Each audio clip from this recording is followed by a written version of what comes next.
Остава да видите. Златното момиче с откровения език. Зад кадър с Бянка Панова. Шампионката на социализма в името на голямата цел.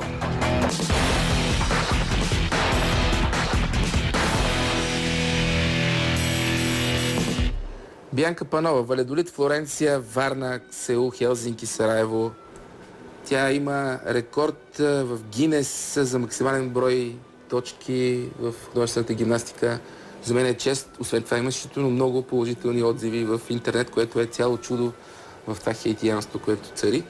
Дори да не стигне времето, ще продължим и другия път. Така че, здравей! Някои хора казват, че си писала глупости в книгата си, която се казва в името на голямата цел, обаче зад кадър. Зад кадър, пред кадър, аз съм си се аз. Да. Ама глупости ли са това?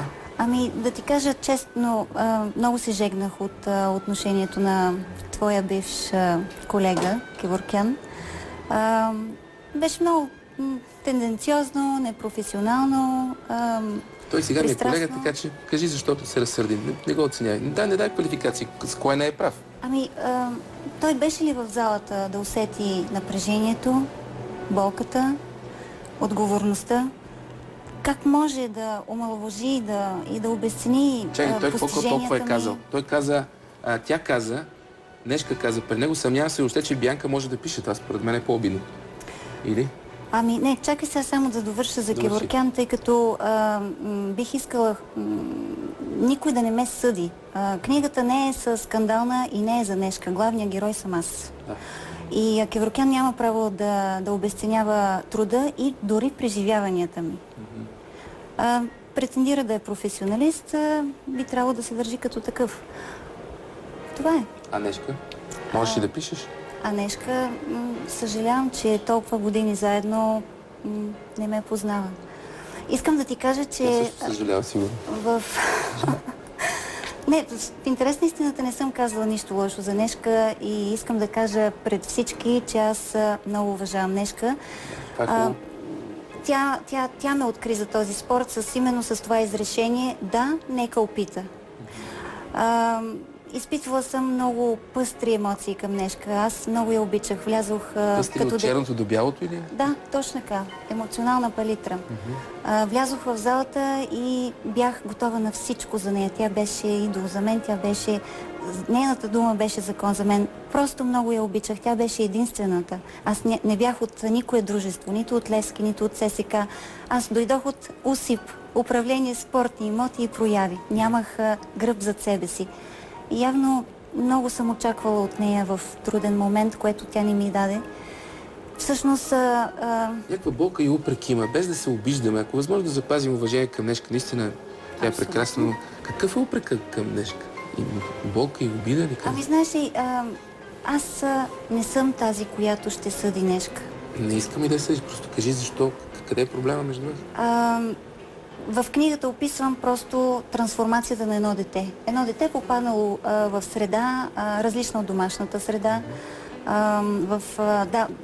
Беше ми даден шанс такъв, в който аз трябваше да оцелея по някакъв начин и трябваше да се променя. Шанс да оцелееш? Не просто. Да оцелея и да достигна до върха. Да, точно така. Това е много хубаво. Затова има упреци от хора, че си малко неблагодарно е отношението към Нешка. Не мисля, че е неблагодарно. Не искам да ти вадя и да ти цитирам книгата. Появиха се разни страшни заглавия в жълтите вестници, като инквизиция, терор и така нататък. Моля, прочетете книгата, не съм казала нищо такова. Но тогава ти определи. Не е инквизиция, не е терор. Какво е отношението тогава? Всички знаем, че за голямото с малко не се тръгва. Да. Всички знаем, че с глезоти не може да се постигне нещо.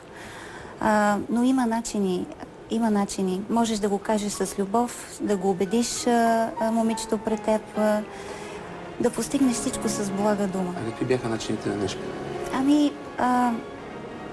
Беше много трудно, Мартине. Беше много трудно, защото аз съм в момента тази, която има трибуна. Представи си, че спорта едно време беше едно бойно поле. И ние бяхме войничета. Войничета готови на всичко. Аз имах шанса да оцелея и да постигна моята реализация. Имам шанса да напиша тази книга и да споделя какво ми е тежало, защото тя подейства много освобождаващо на мен, на Бянка, моля психиката те, ми. какво ти тежеше? Спомни само си, разкажи парченце от книгата. Какво да говорим за другите момичета, които бяха с мен, които тренираха по същия начин, които правиха жертвите по същия начин и са никой в момента. Трудно е. Плюс това, защо някои хора реагират така неблагодарна? Аз съм имала своите успехи и хората бяха съпричастни с моите успехи, бяха горди с мен, споделяха радостта от медалите, които носих за България. Защо, когато описвам случките и фактите, които понякога са били трудни и нелицеприятни, сега не са съпричастни с мен? Мисля, че трябва да има еквивалент. Винаги всичко има и добро и лошо. Дай ни пример, разкажи ни парченце. Искаш да ме вкараш в... Не искам. Просто не искам аз да чета книгата ти. Просто ти си написала книга. Хубаво да кажеш.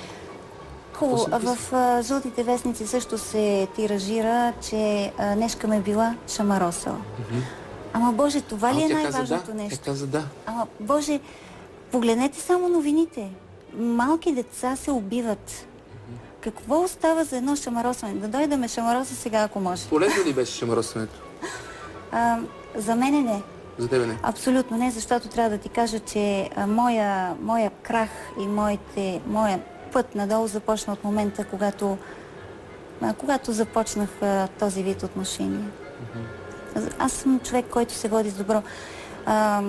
Моята хореографка Валя Вербева казваше така: направи добро, гледай светлината, когато ти е най-трудно, се усмихвай.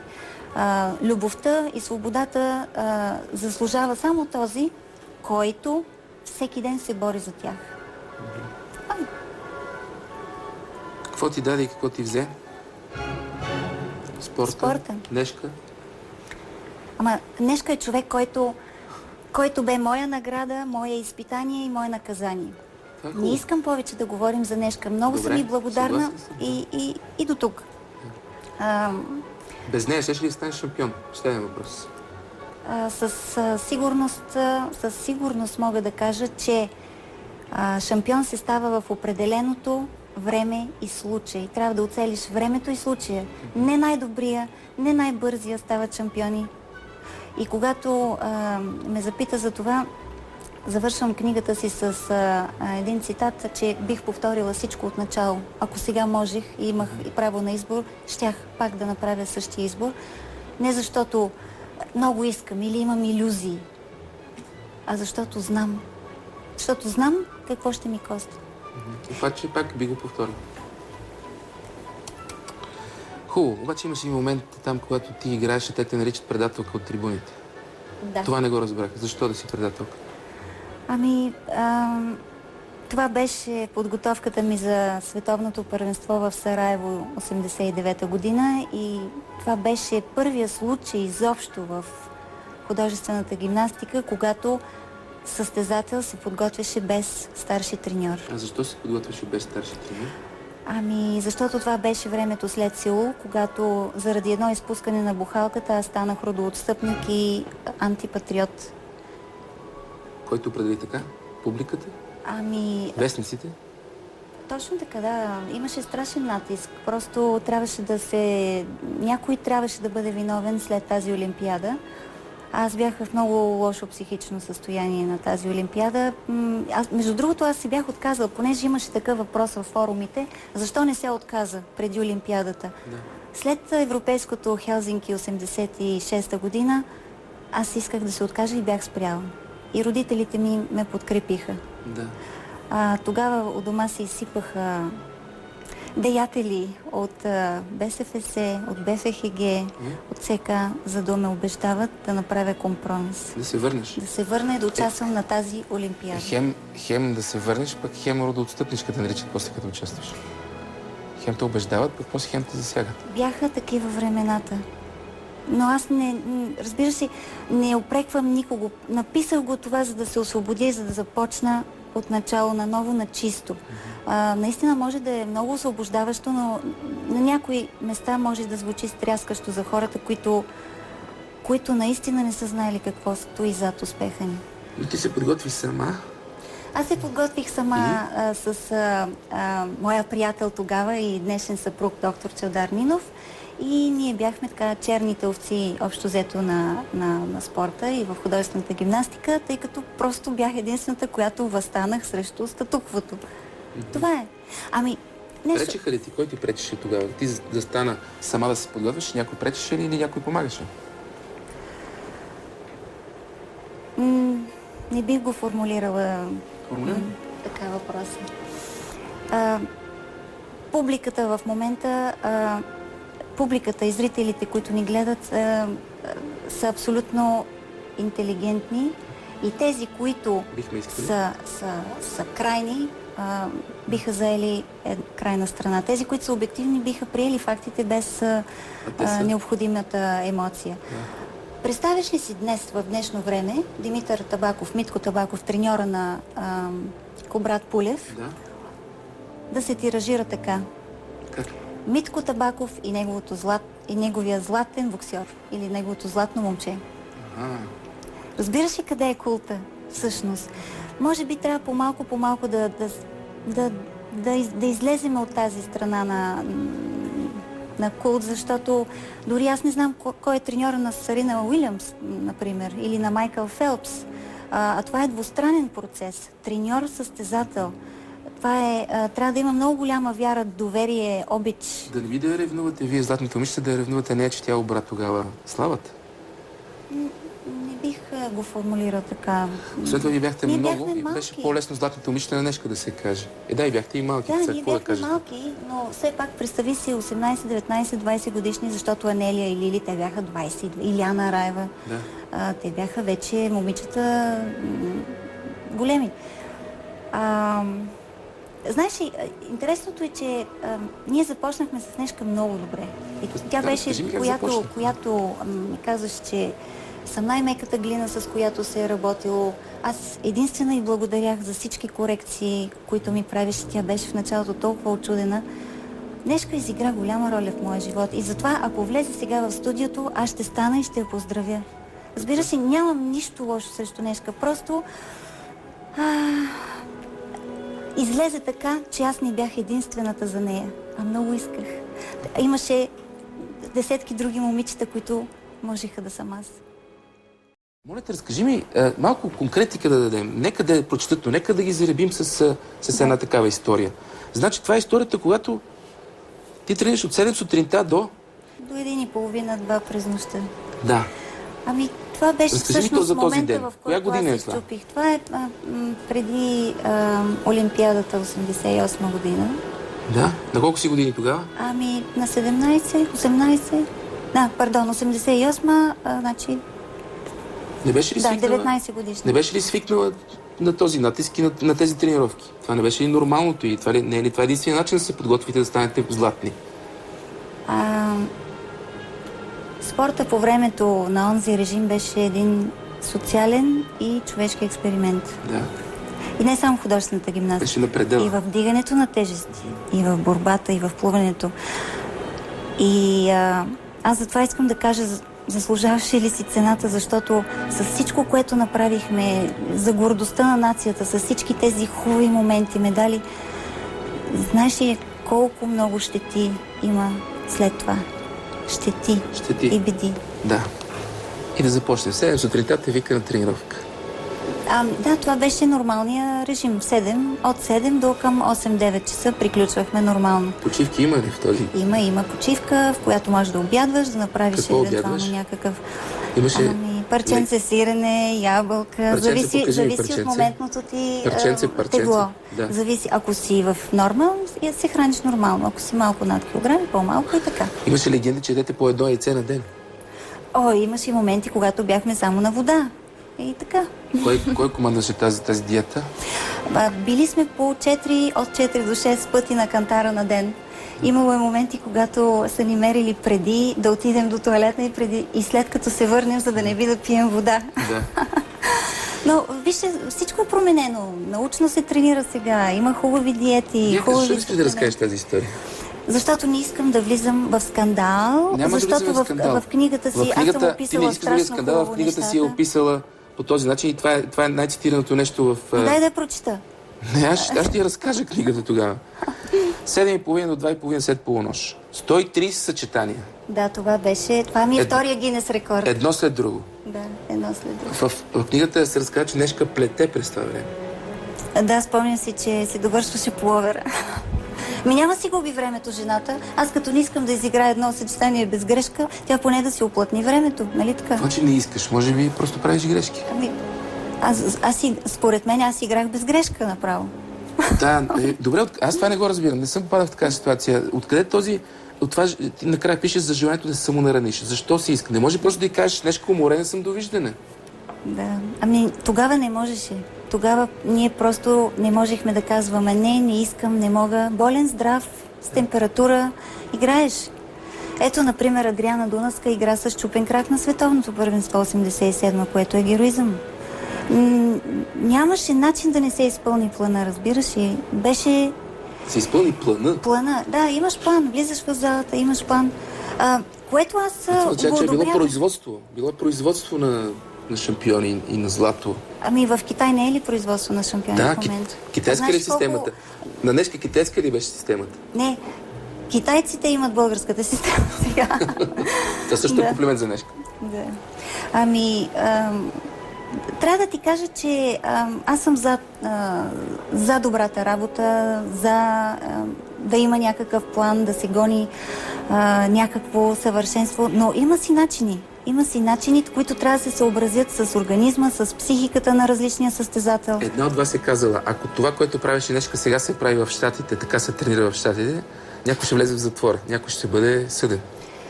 Аз съм била твърде дълго треньор-специалист на Запад и там трябва да ти кажа, че се работи по съвсем друг начин. Метода на убеждението. Там не можеш да кажеш на детето дебел си, защото това е обидата. Те могат да те дадат под съд. Това е според мен лигово, да очаква да не можеш да му кажеш. Добре, дай се пак да да преборим щетите, които ти носи. И знаеш, седнах и започнах да пиша тази книга, защото посетих един семинар за личностно израстване и говорих с един психолог, доктор Мел Гил. И той просто някакси бръкна в душата ми и започна да я мачка като в шепата си пред мен. И аз осъзнах всъщност колко много неща държа в себе си. Задържам в себе си. Задържам чувство на вина. Чувство за това, че никога не съм имала приятелки. Чувство за това, че толкова години бях без родителите си. Чувство за вина, че примерно съм се омъжила за човек, който е имал дете и така нататък. А знаеш ли, всичко е толкова просто. Просто написах го и се освободих от всичко това. Онзи свят, предишния социалистически, не се ли управляваше от вината? Което е най-гадното. От вината? Може ли от вина човек да стане шампион? Не, една обидена душа няма елегантност. Не може. Колкото и клиширано да стои. Много е клиширано. Просто има и сега и тук и коментари. Без Нешка тя щеше да е нищо. Бечо Бечев. Сега, мисля, че Лили Игнатова го беше казала. Колкото, да, ако не се лъжа, колкото ние трябва да сме благодарни на Нешка, толкова и Нешка трябва да бъде благодарна на нас. Защото всъщност ние излизахме на килима, ние обирахме отговорността, хилядите погледи, добри и лоши. Ние бяхме на показ. А не беше ли това една партийна заръка? На всяка цена злато? Когато съм била вътре в залата, аз не съм го разбирала по този начин. Просто исках да съм изпълнителна, да дам най-доброто от себе си, но сега, когато всъщност след 24 години поглеждам назад, то си беше партийна заръка. Златен медал, среброто беше трагедия. 4-то място на Олимпиада за мен беше катастрофа. Как се караха ли си вашия екип, когато има сребро? Как се караха? Наказание имаше ли? Не, нямаше такива неща. Защото да не би да стигаме до севернокорейския модел, който вече е там, ако не вземеш златото или среброто, отиваш в мината. Не знаеш, уморените коне ги убиват. Когато не ставаш, просто не ставаш. Идва следващата. Имаше ли много убити коне? Много се надявам моите колежки да се освободят по този начин, по който аз се освободих.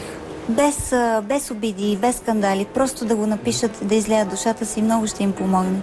Защото някои хора, ако някой им беше причинил това, което на мен ми бяха причинили, сигурно щяха да искат да убият причинителя. Всичко това, смачканите психики, автоимунните заболявания на базата на стреса, щитовидни дизи, сколиози, гръбначни заболявания. Но какво да се прави? Такова беше времето. Това не ми харесва като оправдание. Не го разбирам. Такова беше времето. Става дума за човешки съдби. Времето... Страшно е. Всеки си носи кръста, всеки си носи съдбата и знам, че няма нищо ненаказано. И ме е страх, Мартин, да правя лоши неща, защото знам, че каквото правиш, ти се връща. И добро да правиш, добро ще пожелаш. Въпросът е да се дефинира добра ли беше онази система или не. Да се види какво може да се вземе от нея ценното. И освен това,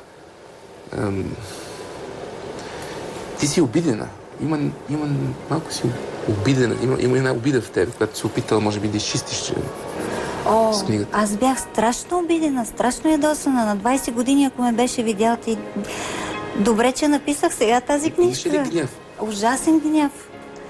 Скъм, на 20 срещу... години да ти отнемат любовта, да ти отнемат правата за състезание, състезателните права. Защо? Защото уронвам престижа на българската художествена гимнастика. Кой ти любовта? Как? Чавдар Нинов. Това беше скандала на Левски Спартак. Не си мисля, че това трябва всеки да го знаете. Аз може да съм чул нещо от Чавдар Нинов, но хората не знаят. Да, Отнеха ти любовта? Кой ти отне...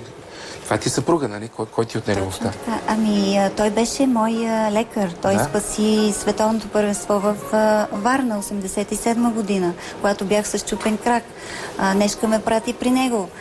Единствено за 7 дена аз влязох обратно в залата. Разрази се една голяма любовна история между нас. Случайно Нешка разбра и се оплаши, че аз ще загърбя гимнастиката заради любов. И стана тя каквато стана. Какво стана? Моля се, винаги спираш на ръба. Какво стана? Не, няма повече да разказвам. Купете си книгата, я прочете. Кокетни, че с някаква трагедия твоя бивша. Не се приемам нито като жертва, нито като хленчеста или нещо такова. Просто много си обичам всеки миг от миналото и заставам зад всяка дума. Има ли обида и към България в някакъв степен? Обида към България? Да. Знаеш ли, много дълго време бях обидена на България, не исках да се връщам, затова 18 години бях навън. Последни два въпроса. Какво щеш да бъдеш без Нешка? Честно, как мислиш? Ако не беше Нешка, щеше да е някой друг. Какво искаш да кажеш на Нешка Робева? Нищо. Наистина нищо. Каквото съм казала, аз съм... Защо обичам те и мразите, пак е добре. Нали го казах преди малко? Ако дойде тук, ще стане, ще я поздравя. Не храня никакви лоши чувства. Може би нещо за прощаване?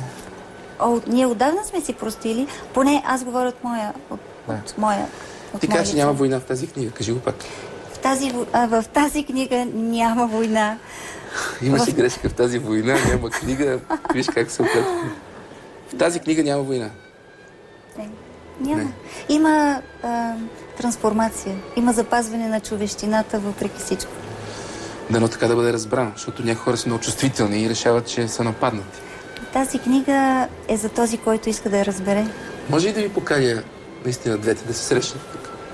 С радост? С радост. Това би било много интересно. Да. Защото виждам, че ти не си нападат, не си лоша, не си нещо зла, нещо да искаш да отмъщаваш и да връщаш. Не съм. И знаеш ли кое е най-хубавото? Не ме е страх вече. Преди те е било страх от нея. Нали? Може би така е трябвало. Това е най-голямото ми постижение. Да се пребориш със страха. Това е много важно. Това е страхотно. Последно наистина, с Живков имаш ли среща? Да, имала съм среща. Ще ти кажа едно хубаво нещо. 87 година на световното във Варна, което беше под неговия патронаж, ме вижда и казва: Бианчето, то се тракаля, поръсна. Това е, което съм имала. Благодаря ти много за този разговор и повярвай ми, в предишното поколение има една много сериозна обида, че те са най-великите. Това е така, те са най-великите, разбира се. Но ако им вземеше толкова малко от великостта, величието, и те веднага се накърняват, жестоко са обидени. Нали, това е стара китайска мъдрост. Ученика винаги трябва да надмине учителя си. Иначе Те какъв трябва учител да е са това? щастливи учителите. Иначе какъв учител е това, нали? Да. Благодаря ти още един път. Бъди здрава. Поздрави децата и доктор Нинов. Благодаря.